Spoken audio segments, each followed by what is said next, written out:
علامہ اقبال نے کہا تھا کہ وہ فیضان نظر تھا یا مکتب کی کرامت تھی، وہ فیضان نظر تھا یا مکتب کی کرامت تھی، سکھائے کس نے اسماعیل کو آداب فرزندی۔ میرے محترم بزرگوں اور بھائیوں،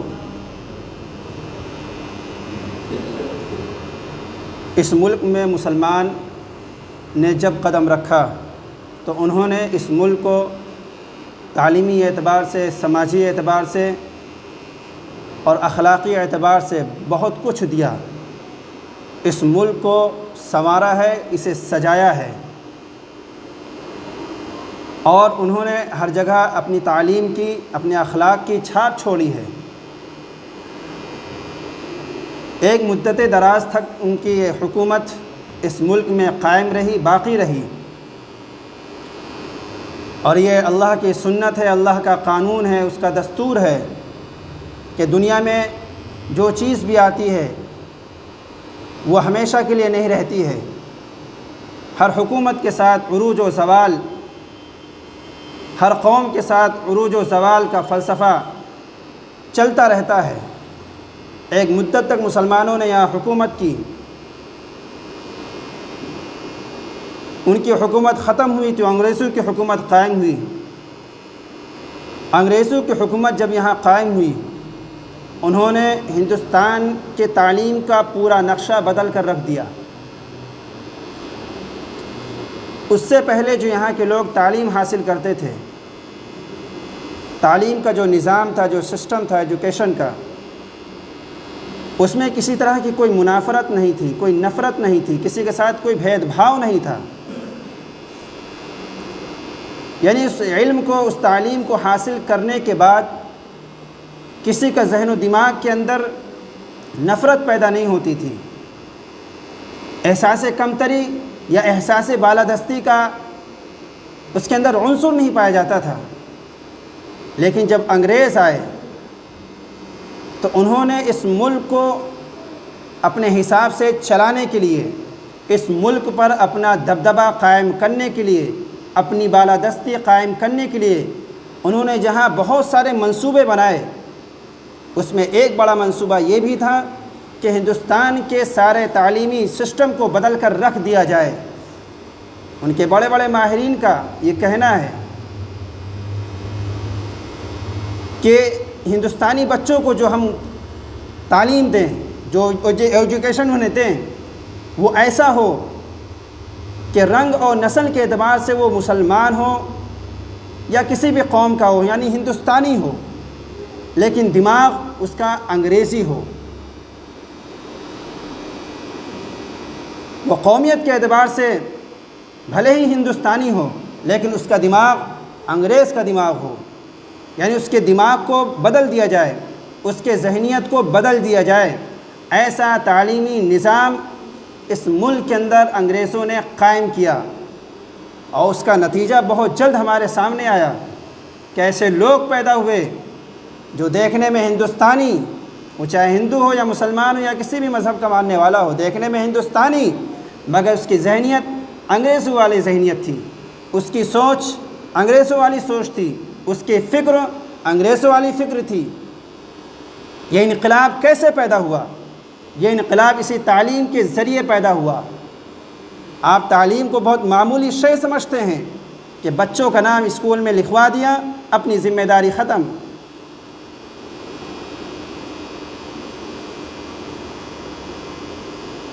تو انگریزوں نے ہندوستانی قوم کی ذہنیت کو بدلنے کے لیے سب سے پہلے انہوں نے اس ملک کے تعلیمی نظام کو بدلا، اپنا سلیبس انہوں نے تیار کیا، اپنی کتابیں انہوں نے خود تیار کرائیں، اسکولوں کے اندر، کالجوں کے اندر، یونیورسٹیوں کے اندر اسے چلا دیا۔ آج جو مجموعی طور پر جو سلیبس اسکولوں میں، کالجوں میں یا یونیورسٹیوں میں پڑھایا جاتا ہے، اس کی جو بنیاد ہے، جو بیسک ہے، وہ دراصل انگریزوں کی بنائی ہوئی پالیسی ہے، اسی کے مطابق سارا نظام چل رہا ہے۔ 19-20 کچھ فرق ہو گیا، یہ الگ بات ہے۔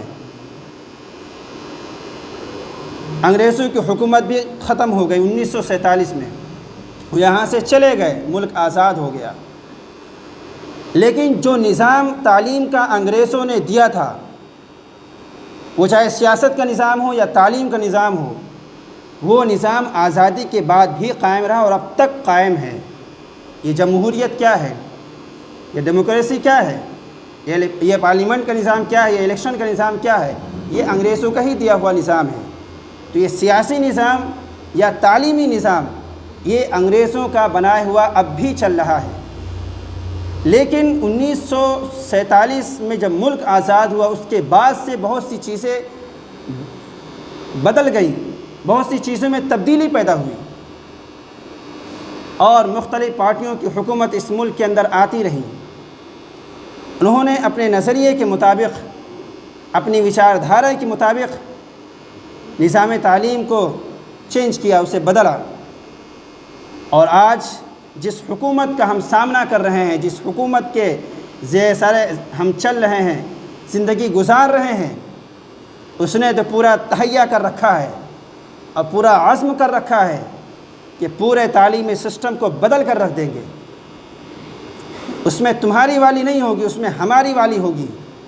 آپ اشارہ سمجھ رہے ہیں۔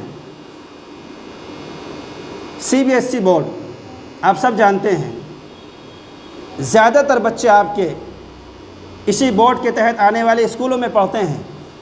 اسی CBSE بورڈ نے ابھی حال فی الحال میں تاریخ کی یعنی اتہاس کی کتابوں سے وہ سارے چپٹر غائب کر دیے، ختم کر دیے ہیں جس میں آپ کی تاریخیں تھیں، یعنی مسلمانوں کی اور مسلم دور حکومت کی کہانیاں تھیں، اور اس میں مضامین تھے، وہ ساری چیزیں اس میں سے نکال دی گئی ہیں۔ اب آپ کے بچے پراچین اتہاس جو ہے اس کے بارے میں پڑھیں گے جو اتھینٹک بھی نہیں ہے۔ بہت سے لوگ اس کو فرضی خیال کرتے ہیں، اس کی کوئی سند نہیں ہے، اس کا کوئی ثبوت نہیں ہے، لیکن وہ چیزیں دھیرے دھیرے اسے شامل کی جا رہی ہیں۔ اور اس CBSE بورڈ نے مسلمانوں کی دور حکومت کی جو تاریخ ہے، چاہے مغل کی تاریخ ہو، چاہے اس سے پہلے کی تاریخ ہو، وہ ساری تاریخ نکال دی ہیں۔ یہ اسی لیے ہے تاکہ مسلمان بچے یا دیگر قوم کے بچے، مذاہب کے بچے، وہ مسلمانوں کی تاریخ سے ناواقف رہیں۔ حکومت اپنے نظام میں بہت اچھا کام کر رہی ہے کہ ہم مسلمانوں کی تاریخ کو مٹا رہے ہیں، اسے ختم کر رہے ہیں، مگر وہ یہ نہیں سمجھ رہی ہے کہ وہ اپنے بچوں کو یعنی ہندوستانی بچوں کو،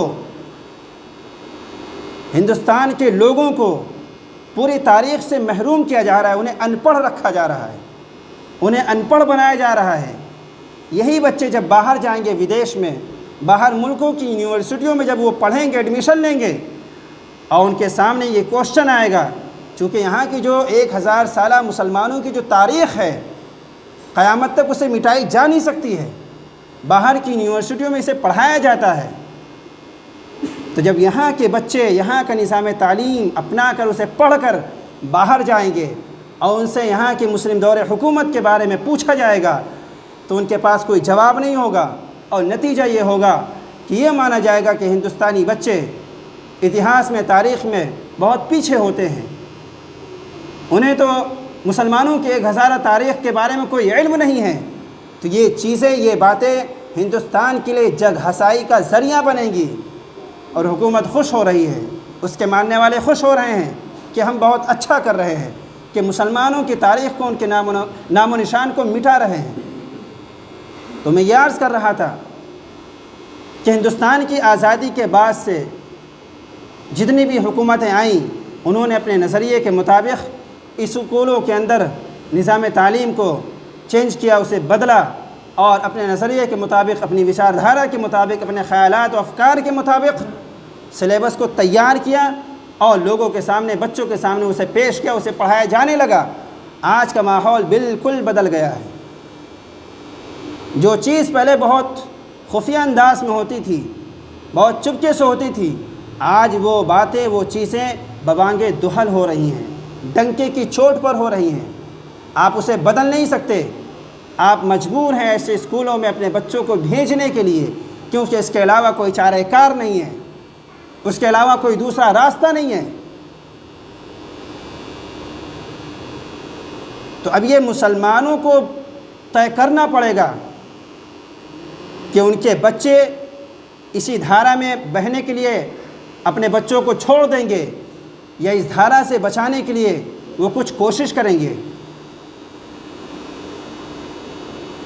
حکومتیں کوئی سی بھی رہی ہو، کسی بھی پارٹی کی حکومت رہی ہو، اس نے اپنے سیاسی فائدے کے لیے، اس نے اپنی وچار دھارا کو استھاپت کرنے کے لیے، قائم کرنے کے لیے یہ سارے ہتھ کنڈے اختیار کیے ہیں۔ آپ کو سن کر حیرت ہوگی کہ اسی یو پی کے اندر ایک فرمان ایسا بھی جاری ہوا تھا کہ سرکاری اسکولوں کے اندر یہ چیز لازم قرار دی گئی تھی کہ سارے کے سارے بچے جب اسکول شروع ہوتا ہے، جب کلاس شروع ہوتی ہے تو اس سے پہلے جو دعائیں پڑھائی جاتی ہیں، تو تمام اس سرکاری اسکولوں میں یہ آرڈر جاری کیا گیا تھا کہ اسکول شروع ہونے سے پہلے، کلاس شروع ہونے سے پہلے تمام بچے، چاہے وہ ہندو ہو یا مسلمان ہو یا کسی بھی مذہب کے ماننے والے ہوں، سارے کے سارے بچے وندے ماترم گائیں گے، سرسوتی کی وندنا کریں گے۔ وندے ماترم کا مسئلہ آج سے کچھ دہائی پہلے بہت زور و شور کے ساتھ اٹھا تھا اور تمام پبلک اسکولوں میں، سرکاری اسکولوں میں اس چیز کو لازمی قرار دیا گیا تھا۔ اب یہ وندے ماترم ہے کیا چیز؟ بہت سے مسلمان اس سے ناواقف ہیں۔ یہ شرکیہ کلمات پر مشتمل گیت ہے جس کی اجازت اسلام قطعی نہیں دیتا کہ وہ اللہ کے علاوہ کسی اور کی وندنا کی جائے۔ اللہ کے علاوہ کسی اور کی عزت تو کی جا سکتی ہے، اس کا احترام تو کیا جا سکتا ہے، لیکن اس کی پوجا نہیں کی جا سکتی، اس کی عبادت نہیں کی جا سکتی۔ تو وندے ماترم گیت ایسا ہی تھا کہ تمام سرکاری اسکولوں میں گورنمنٹ کی طرف سے اسے نافذ کر دیا گیا کہ تمام بچے اسے گایا کریں گے کلاس شروع ہونے سے پہلے۔ اب مسلمانوں کے اندر ہلچل مچ گئی، اب کیا کریں؟ اپنے بچوں کو تو ان اسکولوں سے ہوتے نکال نہیں سکتے، اور نکالیں گے تو پھر جائیں گے کہاں؟ ان کے اپنے اسکول بھی نہیں ہیں۔ ویسے تو شادیوں میں لاکھوں روپے خرچ کروانا چاہے تو کروا سکتے ہیں، ناچ گانوں پہ اگر خرچ کروانا چاہیں تو لاکھوں روپے، ہزار روپے خرچ کروا سکتے ہیں۔ یہ ایک الگ بات ہے کہ اس میں ہم دریا دلی کا بھرپور ثبوت دیتے ہیں۔ تو مسلمانوں کے اندر ایک ہلچل پیدا ہوئی کہ اب یہ کیسے ہوگا، لیکن اس وقت کے علماء نے یہ کہا کہ اگر حکومت اس چیز کو واپس نہیں لیتی ہے تو ہم مسلمانوں سے کہیں گے کہ وہ اپنے بچوں کو سرکاری اسکولوں سے نکال لیں۔ یہ بات ایک بہت بڑے عالم دین نے کہی تھی جس کا نام مفکر اسلام حضرت مولانا سید ابو الحسن علی حسنی ندوی رحمۃ اللہ علیہ نے کہی تھی۔ ہندی اخباروں نے اور انگریزی اخباروں نے، اس میں ٹائمز آف انڈیا کا بھی اخبار ہے، اس نے بھی بالکل سرخی لگائی تھی علی میاں کے فتوے کے نام سے۔ انہیں بیچاروں کیا معلوم کہ اعلان کیا ہوتا ہے، فتویٰ کیا ہوتا ہے، انہوں نے فتوے کے نام سے وہ جو سرخی لگا دی، اور چونکہ ان کی بہت بڑی شخصیت تھی، اگلے دن یہ اعلان چھپا کہ سارے مسلمانوں سے کہا جائے کہ ان کے بچے اپنے بچوں کو سرکاری اسکولوں سے نکال دیں۔ یہ خاموش احتجاج تھا۔ کچھ دنوں کے بعد اس وزیر تعلیم کو برخاست کر دیا گیا اور اس فیصلے کو واپس لے لیا گیا، لیکن اب صورتحال بالکل بدل چکی ہے۔ اب آپ لاکھ کوشش کریں، احتجاج کریں، کچھ بھی کر لیں، حکومت اپنے قدم کو پیچھے ہٹانے والی نہیں ہے۔ اب سوال یہ ہے کہ ہم ایسے ماحول میں، ایسے حالات میں کریں کیا کہ ہمارے بچوں کا ایمان سلامت رہے اور ان کی زندگی اسلام کے بتائی ہوئی تعلیمات کے مطابق گزرے، مرتے دم تک وہ اسلام پر قائم رہیں، ان کا ایمان سلامت رہے، ان کا عقیدہ محفوظ رہے، اور رسول پاک علیہ الصلوۃ والسلام کی تعلیمات سے آگاہ ہوں، اسلام پر ان کا اعتماد قائم ہو، بحال رہے۔ اس کے لیے ہم کیا کر سکتے ہیں؟ اس کے لیے سب سے بہترین طریقہ یہ ہے مکتب کی تعلیم۔ جیسے کہ ہم نے عرض کیا کہ آزادی کے بعد سے لے کر اب تک مختلف طرح کے طوفان آئے مسلم سماج کے اوپر، ان کے تعلیمی نظام کے اوپر، تو مسلمانوں نے اس زمانے میں یہ کام کیا، دینی تعلیمی کونسل کے نام سے ایک بہت بڑی تحریک قائم کی، اور اس کا بنیادی فلسفہ یہ تھا کہ گاؤں گاؤں کے اندر چھوٹے چھوٹے مکتب قائم کیے جائیں، جس میں اسلام کی اور قرآن شریف کی بنیادی تعلیم انہیں دی جائے۔ انہی مکتب کے ذریعے سے ہم مسلم بچوں کو بچا سکتے ہیں، الحاد کے دھارے میں بہنے سے، غیر اسلامی نظریات کے دھارے میں بہنے سے مسلم بچوں کو بچا سکتے ہیں۔ یہ دینی تعلیمی کونسل اتر پردیش کے نام سے قائم ہوئی، اور آج اس عالم یہ ہے کہ سینکڑوں کی تعداد میں اس کے مکاتب، اس کے پرائیویٹ اسکول چل رہے ہیں۔ اور یہ قائم کرنے والے کوئی ایسے مالدار، یہ بہت بڑے لوگ نہیں تھے کہ جن کے پاس جو کروڑوں کے اربوں کی دولت ہو، کچھ بھی نہیں تھا ان کے پاس، لیکن ان کے پاس جذبہ تھا، ان کے اندر تڑپ تھی، ان کے پاس لگن تھی۔ اس لگن نے، تڑپ نے اور جذبے نے ان کو اس بات پر آمادہ کیا کہ مسلم بچوں کی ایمان کی حفاظت کے لیے کچھ کرنا چاہیے، اور یہ مکاتب خود کفیل ہوں، اپنی ذمہ داری پر چلے، کسی سے کچھ بھی نہ لیا جائے، مسلمان اپنے بلبوتے پہ اسے قائم کریں۔ اس کے لیے انہوں نے اس زمانے میں چٹکی فنڈ کا انتظام کیا تھا۔ یہ چٹکی فنڈ ہوتا کیا ہے؟ گاؤں کے تمام لوگوں سے کہہ دیا گیا تھا کہ عورتیں جو کھانا پکاتی ہیں صبح و شام، جب وہ آٹا گوندھے روٹی بنانے کے لیے یا چاول پکانے کے لیے چاول نکالے، تو آٹا اور چاول میں سے ایک ایک مٹھی نکال لیا کریں، اسے الگ کسی برتن میں، کسی ڈبے میں رکھ لیا کریں، اور ہفتے بھر میں وہ اچھا خاصا آٹا اور چاول جمع ہو جائے گا۔ ایک آدمی جا کر ان تمام گھروں سے اس راشن کو اکٹھا کر کے اسے بیچ دیا جائے گا۔ اس سے معلمین کی تنخواہ، بچوں کی تعلیم کا نظم ہو سکے گا۔ تو اس چٹکی فنڈ کے ذریعے سے دینی تعلیمی کونسل نے مسلمانوں کی بچوں کی تعلیم کا بڑا زبردست انتظام کیا، اور پوری یو پی کے اندر ایک نیٹ ورک قائم ہو گیا۔ یہ مسلمانوں نے اپنے دم پر کیا تھا۔ آج بھی اس بات کی ضرورت ہے کہ مسلمان دینی تعلیم کی اہمیت کو سمجھیں، اور جو کچھ بھی ہو سکے اس کو کرنے میں دریغ بالکل نہ کریں۔ آج آپ ہیں، کل آپ نہیں رہیں گے، آپ کے بچے رہیں گے۔ وہ بچے کس نہج پر چلیں گے، وہ بچے کس وچار دھارا کو لے کر آگے بڑھیں گے؟ وہ اسلام کی وچار دھارا ہوگی یا غیر اسلام کی وچار دھارا ہوگی؟ وہ رسول پاک علیہ الصلاۃ والسلام کی تعلیمات پر عمل کریں گے، یا پھر کسی ایسے عقائد کو لے کر، ایسے وچار دھارا کو لے کر چلیں گے جو اسلام کے سراسر خلاف ہے؟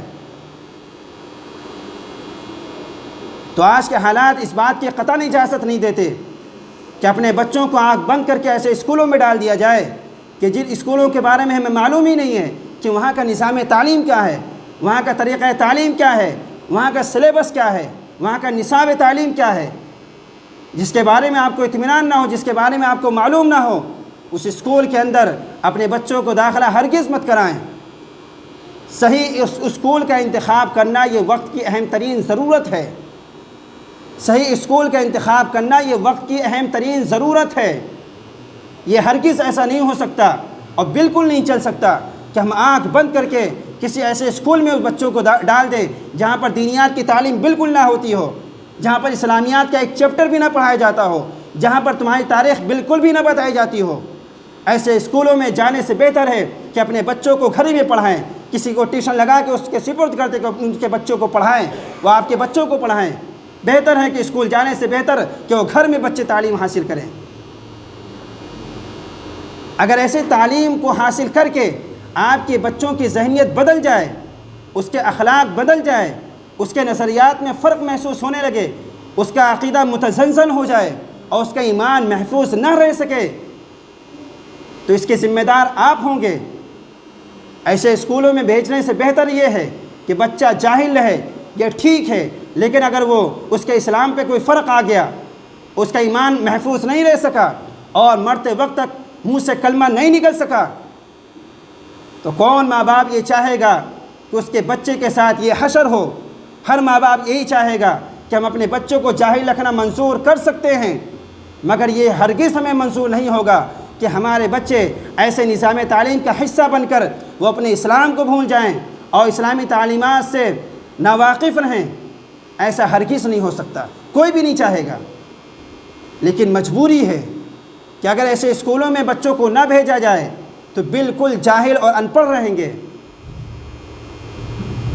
تو اسکول میں دیے جانے والے زہر اور غذا کے طور پر ہم نے پچھلے بار عرض کیا تھا کہ اس کا صحیح سلوشن یہی ہے، اس کا حل یہی ہے کہ اپنے بچوں کو دینی تعلیم دے، قرآن پاک کی تعلیم، اور اس کے ساتھ اسلامیات کی جو بنیادی تعلیم ہے اس تعلیم کو اپنے بچوں کو دیں۔ اس کا نتیجہ یہ ہوگا کہ اسکول میں جو بھی باتیں پڑھائی جاتی ہیں، سمجھائی جاتی ہیں اور بچوں کے ذہن و دماغ میں ڈالی جاتی ہیں، یہ تعلیم، مکتب کی یہ تعلیم ان ساری باتوں کو کھرچ کر رکھ دے گا۔ ایسی کہانیاں بچوں کو پڑھائی جاتی ہیں جس سے یہ معلوم ہوتا ہے کہ سورج بھی دیوتا ہو سکتا ہے، سورج بھی مدد کر سکتا ہے، یہ آکاش، یہ نیلگو آسمان، یہ بھی اپنے اندر کوئی طاقت رکھتے ہیں، یہ دھرتی جس کو دھرتی مائی کہا جاتا ہے، یہ بھی اپنے اندر کوئی طاقت، کوئی صلاحیت رکھتے ہیں۔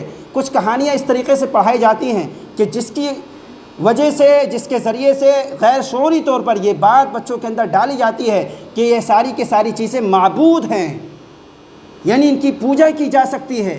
کھلم کھلا تو یہ بات نہیں کہی جائے گی، لیکن کہانیوں کے ذریعے سے یہ بات بچوں کے ذہنوں کے اندر ڈالی جاتی ہے۔ آپ اس کو کیا سمجھیں گے؟ آپ اس بات کا احساس نہیں کر سکتے۔ اب ہم یہاں ممبر پہ بیٹھ کے ان کہانیوں کا ذکر نہیں کر سکتے، وہ کہانی کون سی ہیں؟